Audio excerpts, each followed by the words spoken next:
Hello students, ये question NCERT 11th chemistry chapter 1 exercise problem 1.13 है। Pressure is determined as force per unit area of the surface. ये हम लोग physics में भी पढ़ते हैं कि प्रेशर का क्या फॉर्मूला होता है। Pressure is force applied per unit area, यही डेफिनेशन है इसका, यही बात दी हुई है यहाँ पे। The SI unit of pressure pascal is as shown below. तो प्रेशर का पास्कल यूनिट क्या होता है, प्रेशर का जो एसआई यूनिट होता है वो क्या होता है, पास्कल होता है। और पास्कल का वैल्यू यहाँ पर दिया हुआ है 1 न्यूटन पर मीटर स्क्वायर।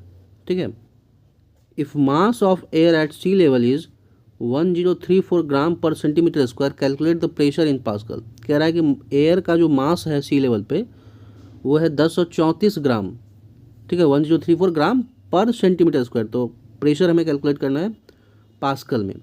अब यहाँ ध्यान से देखें तो ये जो मास दिया हुआ है ये केवल ग्राम नहीं है, इसका यूनिट ग्राम पर सेंटीमीटर स्क्वायर है। इसका मतलब क्या हुआ कि 1034 gram of air is present in 1 centimetre square of area. तो यहाँ एरिया का भी वैल्यू दे दिया है और मास का भी दे दिया है। ठीक है, इस बात को नोट कर लेते हैं। मास ऑफ एयर कितना दिया हुआ है, 1034 ग्राम, या किलोग्राम में कन्वर्ट करें तो थोड़ा से डिवाइड करेंगे, कितना हो जाएगा 1.034 किलोग्राम। ठीक है, कितने एरिया में, तो 1 सेंटीमीटर स्क्वायर में। ठीक है, तो एरिया का भी वैल्यू हो गया, ए का वैल्यू लिख लें, वो कितना है 1 सेंटीमीटर स्क्वायर। तो इसको भी असाइनमेंट में बदल दें, मीटर स्क्वायर में बदल दें। तो क्या करेंगे इसके लिए 10⁻⁻4 से मल्टीप्लाई करना होगा और ये क्या हो जाएगा मीटर स्क्वायर में हो जाएगा। तो इतना एरिया हो गया। ठीक है, अब जो फोर्स अप्लाई करेगा एयर, जो भी होगा फोर्स अप्लाइड बाय एयर, अगर हम लिखें तो वो उसके वेट के बराबर होगा। ठीक है ना। अब यहाँ पर वेट, केमिस्ट्री में जो हम मास को वेट कह देते हैं, जैसे एटॉमिक मास को एटॉमिक वेट कह देते हैं, वो वाला वेट नहीं है।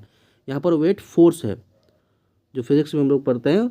और उसका फार्मूला क्या होता है, mg, मास इंटू ग्रेविटी। तो इसको यहाँ पुट करें, मास का वैल्यू कितना है 1.034 किलोग्राम, और जी का वैल्यू कितना है, जी क्या होता है एक्सेलरेशन ड्यू टू ग्रेविटी बोलते हैं इसको। ठीक है, ये होता है 9.8 मीटर पर सेकेंड स्क्वायर।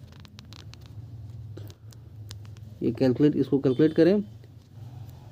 कैलकुलेट करने पे ये आता है 10.1332, और ये हो जाएगा केजी मीटर पर सेकेंड स्क्वायर। इसी को न्यूटन बोलते हैं।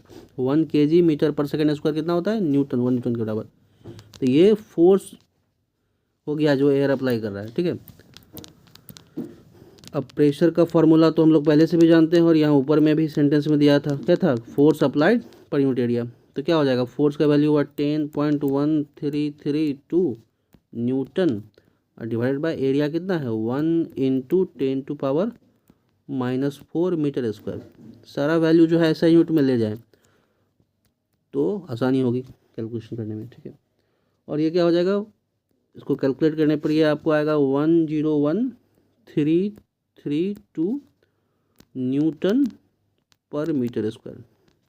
ये जो 10⁻⁻4 है ये ऊपर चला जाएगा और मल्टीप्लाई हो जाएगा 10⁻4। ठीक है, और उसको कैलकुलेट करेंगे तो ये आपका इतना आएगा। ठीक है, तो इसी को हम लिख सकते हैं 101,332 पास्कल। 1 पास्कल कितना होता है, 1 न्यूटन पर मीटर स्क्वायर ही तो होता है। तो ये हो गया प्रेशर एक्सर्टेड बाय एयर, या जो भी कहना है created by air at sea level. तो ये आपका आंसर हो गया 101,332 पास्कल। Thank you.